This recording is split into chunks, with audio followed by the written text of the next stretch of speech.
کہیں فرمایا وَإِلَٰهُكُمْ إِلَٰهٌ وَاحِدٌ، اے لوگوں سنو، کان کھول کر سنو، اللہ ایک ہے، اللہ کے سوا کوئی عبادت و بندگی کے لائق نہیں ہے۔ اور کہیں فرمایا کہ محمد صلی اللہ علیہ وسلم اللہ کے آخری رسول ہیں، اور کہیں فرمایا کہ آخرت یقینی ہے، ایک دن آئے گا جب یہ دنیا فنائیت کے گھاٹ اتار دی جائے گی، جتنی بھی مخلوقات ہے سب فنا ہو جائے گی۔ قرآن کہتا ہے کل من علیہا فان وَيَبْقَى وَجْهُ رَبِّكَ ذُو الْجَلَالِ وَالْإِكْرَامِ، اللہ کے سوا کوئی باقی نہیں رہے گا۔ سورج بے نور ہو جائے گا، چاند بے نور ہو جائے گا، ستاروں کی روشنی ماند پڑ جائے گی، ندی نالے پیڑ پودے سب بنا کر دیے جائیں گے، صرف اللہ کی ذات باقی رہے گی۔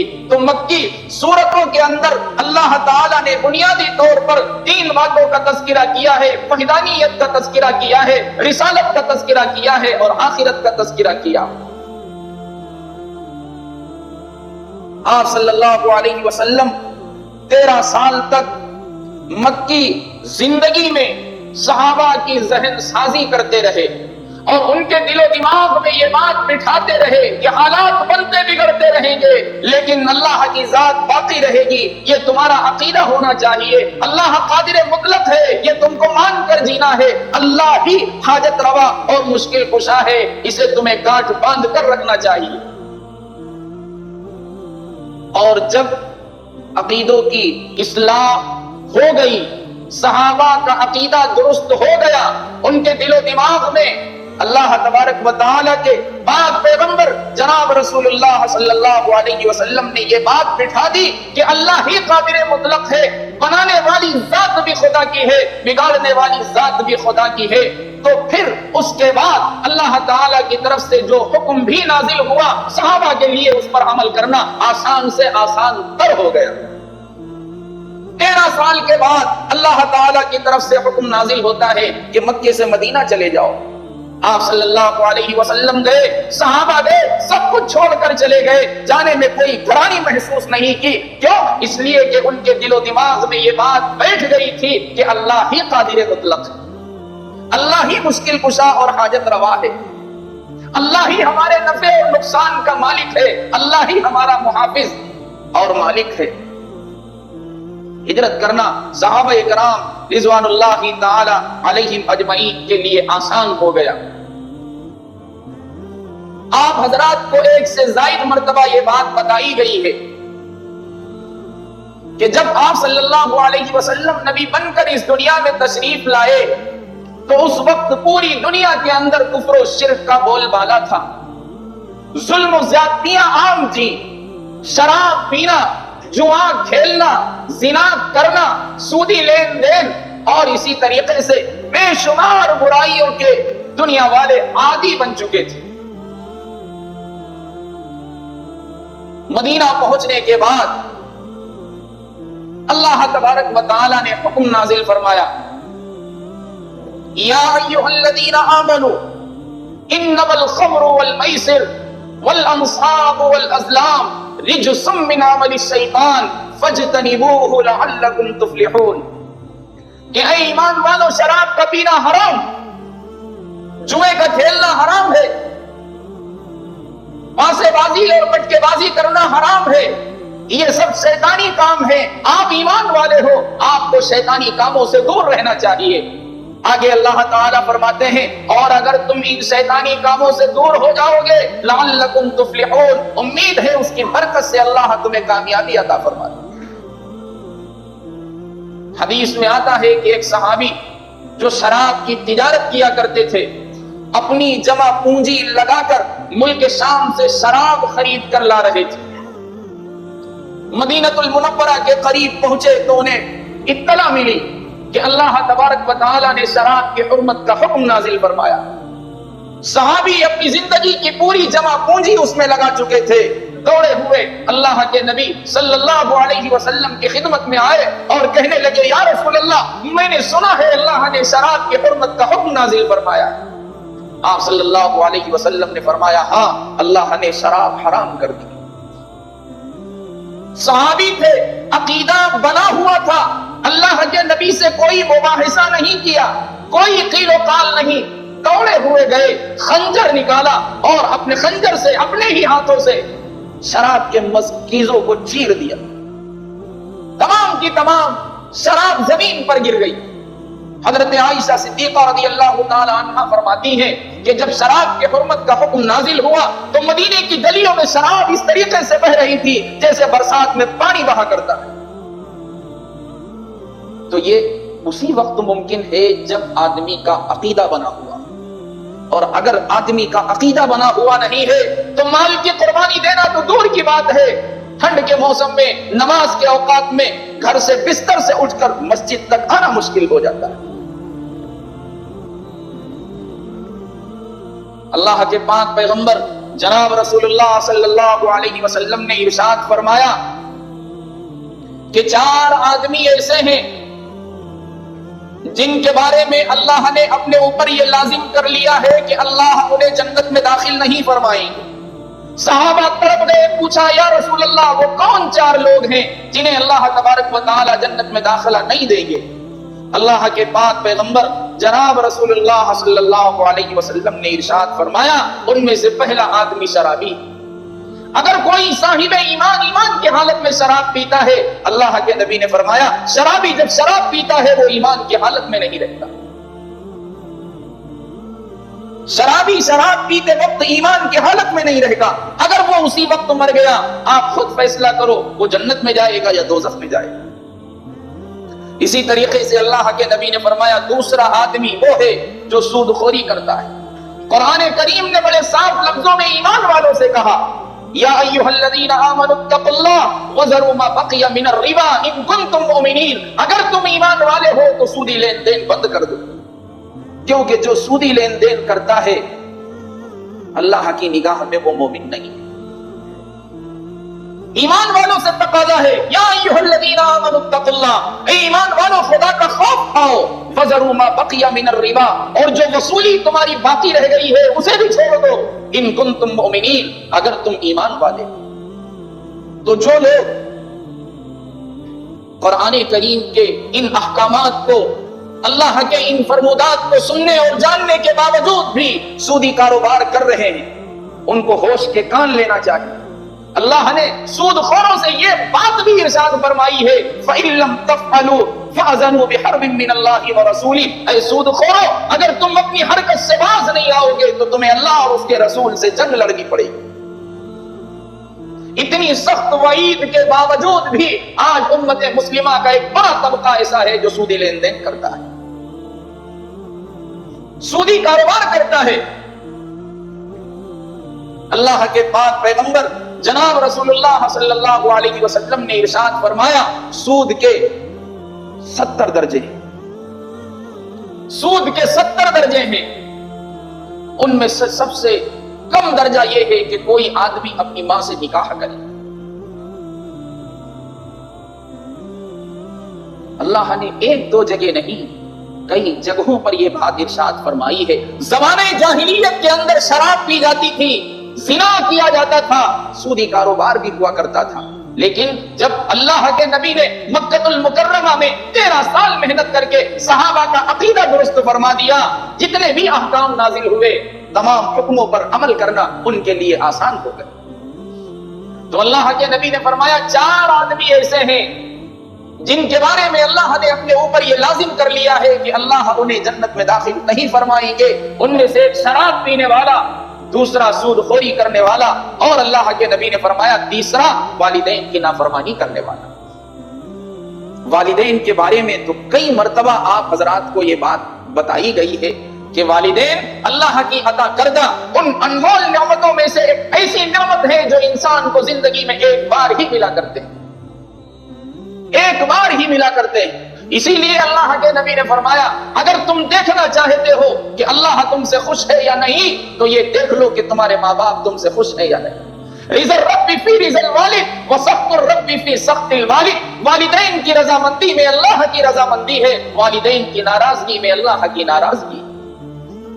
آج ہمارے کتنے مسلمان بھائی ایسے ہیں جو اپنے والدین کو ناراض کر کے جی رہے ہیں۔ اسے آپ سعادت کا کام سمجھتے ہوں گے، لیکن اللہ کی قسم والدین کی نافرمانی کرنے والا، ان کے دلوں کو دکھانے والا کبھی سکھ چین کی زندگی نہیں جی سکتا ہے۔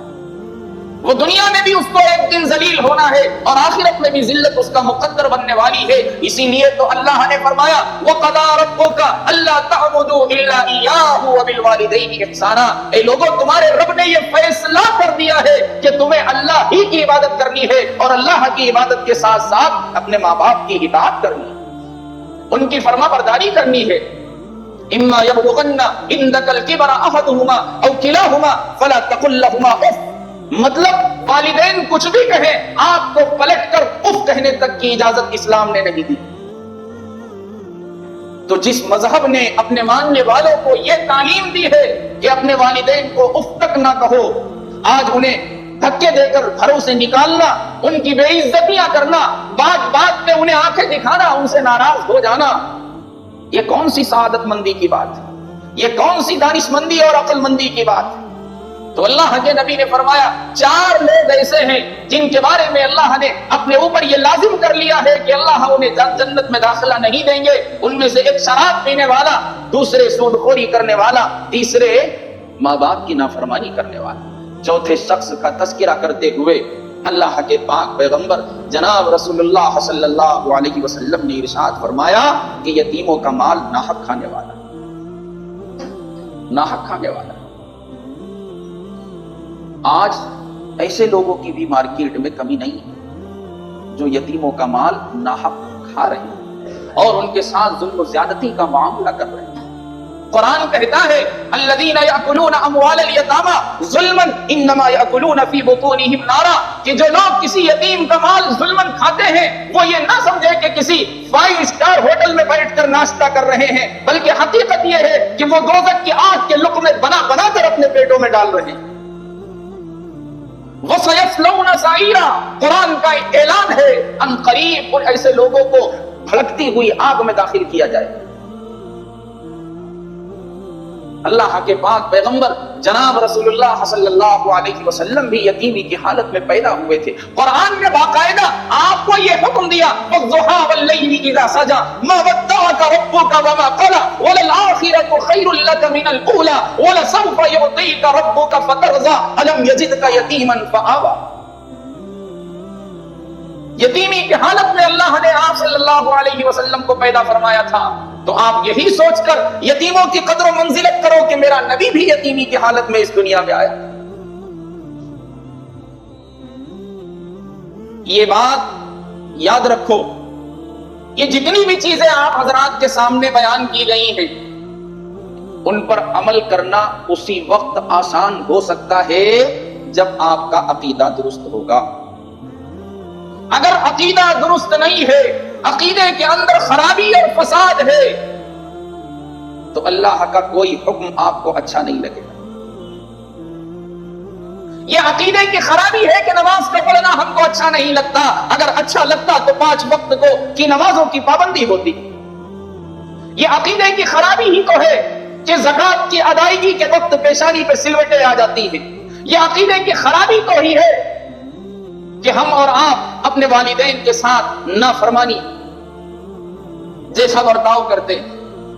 اگر ہمارا عقیدہ درست ہوتا، ہمارا ایمان بنا ہوا ہوتا، تو ہمارے لیے 5 وقت نماز پڑھنا کوئی مشکل نہیں تھا، رمضان المبارک کے مہینے کے روزے رکھنا کوئی مشکل نہیں تھا۔ لیکن عقیدہ بنا ہوا نہیں ہے، ایمان پر محنت نہیں ہے۔ یہی وجہ ہے کہ دنیاوی کام کاج ہمارے لیے آسان ہے، دنیا بنانا ہمارے لیے آسان ہے، لیکن آخرت بنانا ہمارے اور آپ کے لیے کتنا مشکل ہو رہا۔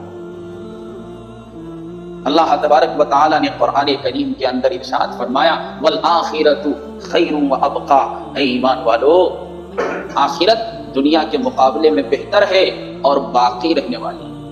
دنیا کی زندگی ختم ہونے والی،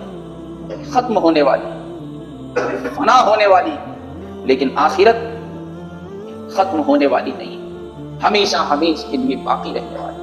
اور یہ بات بھی اللہ نے ارشاد فرمائی کہ آخرت میں جو اللہ کو عزیز، اس سے زیادہ عزت دار کوئی شخص نہیں، اور آخرت میں جو خدا کے سامنے ذلیل، اس سے زیادہ ذلت والا کوئی شخص نہیں۔ آج دنیا میں رسوا اور ذلت سے بچنے کے لیے ہم ہر ممکن کوشش کرتے ہیں، لیکن آخرت کی رسوائی سے بچنے کے لیے کیا کر رہے ہیں؟ حالانکہ دنیا میں دو چند 150 1000 2000 لوگوں کے سامنے ذلت و رسوائی ہوتی ہے، لیکن آخرت میں جو ذلت و رسوائی ہوگی اس وقت حضرت آدم علیہ نبینا وعلیہ الصلوۃ والتسلیم سے لے کر اس دنیا میں آنے والا آخری انسان سارے کے سارے حشر کے میدان میں اللہ رب العالمین کے سامنے جمع ہوں گے۔ اس وقت اللہ تبارک و تعالی نام کے ساتھ، ماں باپ کے نام کے ساتھ اعلان کروائیں گے کہ فلاں ابن فلاں نے دنیا کی زندگی میں اللہ کے اس حکم کی نافرمانی کی۔ تو اس وقت جو ذلت و رسوائی ہوگی، اب آپ کے دل و دماغ میں شاید یہ بات گردش کر رہی ہو کہ اتنا بڑا مجمع ہوگا، جو قریب قریب ہوں گے بس وہی لوگ ہمیں دیکھیں، باقی ہمیں کون دیکھے؟ ایسا نہیں۔ سورج دنیا کا ہر انسان دیکھ رہا ہے کہ نہیں دیکھ رہا؟ تو جب اللہ تبارک و تعالیٰ اس بات پر قادر ہے کہ یہ سورج دنیا کے ہر مخلوق کو، ہر انسان کو دکھا سکتے ہیں، تو کیا قیامت کے دن ہماری ذلت و رسوائی ہر ایک کے سامنے ظاہر نہیں کر سکتے؟ یقیناً کر سکتے۔ اسی لیے تو کہا جاتا ہے یہ شہادت گہے الفت میں قدم رکھنا ہے۔ لوگ آسان سمجھتے ہیں مسلمان ہونا۔ مسلمان ہونا صرف اس بات کا نام نہیں ہے کہ آپ جمعے کے دن نہا دھو کے اچھے کپڑے پہن کے مسجد میں چلے آؤ، 2 گانے کی ادائیگی کرو، گھر واپس چلے جاؤ۔ مسلمان ہونے کا مطلب یہ ہے کہ آپ کا عقیدہ درست ہونا چاہیے، آپ کے اخلاق کریمانہ ہونا چاہیے، آپ کی عبادات میں کوئی فالٹ نہیں ہونا چاہیے، آپ کی معاشرت بہتر سے بہتر ہونی چاہیے، آپ کے معاملات پاکیزہ ہونے چاہیے۔ ایک سوال آیا تھا، دیندار کسے کہتے ہیں؟ تو عام طور پر ہم اور آپ دیندار اس شخص کو سمجھتے ہیں جو 5 وقت کی نمازوں کی پابندی کرتا ہے، زبان سے جھوٹی بات نہیں نکالتا ہے، ایسا ہی چند باتوں پر عمل کر لیتا ہے تو ہم اور آپ اسے دیندار سمجھتے ہیں۔ حالانکہ دیندار اسے نہیں کہا جاتا، بلکہ دیندار اسے کہا جاتا ہے جس کے ایمانیات، جس کے عبادات، جس کے معاملات، جس کے اخلاقیات، جس کی معاشرت، ہر چیز اپنی اپنی جگہ درست ہے۔ ایسے آدمی کو دیندار کہا جاتا ہے۔ یہی چیز تو صحابہ میں پائی جاتی تھی، یہی چیز تو صحابہ میں پائی جاتی تھی۔ ہم ہوئے کہ تم ہوئے کہ میر ہوئے، اس کی زلفوں کے سب اسیر ہوئے۔ میں یہ نہیں کہتا کہ میں دیندار آدمی ہوں، میں یہ نہیں کہتا کہ میں صحابہ کی تمام صفتوں کو زندہ کرنے والا ہوں اور میں زندہ کر رہا ہوں، لیکن کوشش کرنا تو اپنا کام ہے، کوشش کرنا تو اپنا کام ہے۔ آج ہم وہ بھی تو کرنے کو تیار نہیں ہیں، وہ بھی تو کرنے کو تیار نہیں ہے۔ تو میں آپ حضرات کے سامنے یہ عرض کر رہا تھا، اللہ نے قرآن کریم کے اندر ارشاد فرمایا، یا ایھا الذین آمنوا آمنوا باللہ، اے ایمان والو ایمان لاؤ اللہ پر۔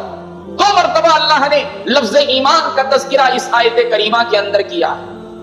1 مرتبہ کہہ دیتے تو بھی کافی ہو جاتا، لیکن 2 مرتبہ کہا ہے۔ اس کا کیا مطلب؟ اس کا مطلب یہ ہے کہ آپ صاحب ایمان ہو، یہ سب کو معلوم ہے، لیکن آپ صاحب ایمان ہونے کے ساتھ ساتھ ایمان پر ثابت قدم ہو یا نہیں، یہ صرف اللہ کو معلوم، یہ صرف اللہ کو معلوم۔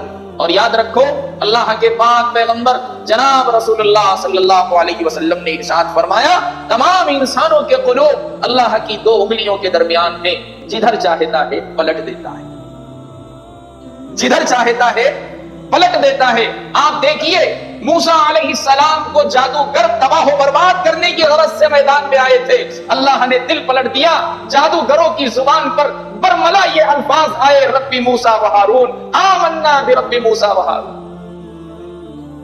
کہ ہم موسیٰ اور ہارون کے رب پر ایمان لاتے ہیں۔ موسیٰ علیہ السلام کے دشمن بن کر آئے تھے، ان کو تباہ و برباد کرنے کے لیے آئے تھے، اللہ نے ہدایت مقدر فرما دی، ایمان لے کر گئے۔ حضرت عمر رضی اللہ تعالیٰ عنہ کو دیکھو، تیر تلوار لے کر اللہ کے نبی کو نعوذ باللہ شہید کرنے کی غرض سے گھر سے باہر نکل چکے تھے، اللہ نے دل پلٹ دیا، جان لینے جا رہے تھے، ایمان لے کر واپس آئے۔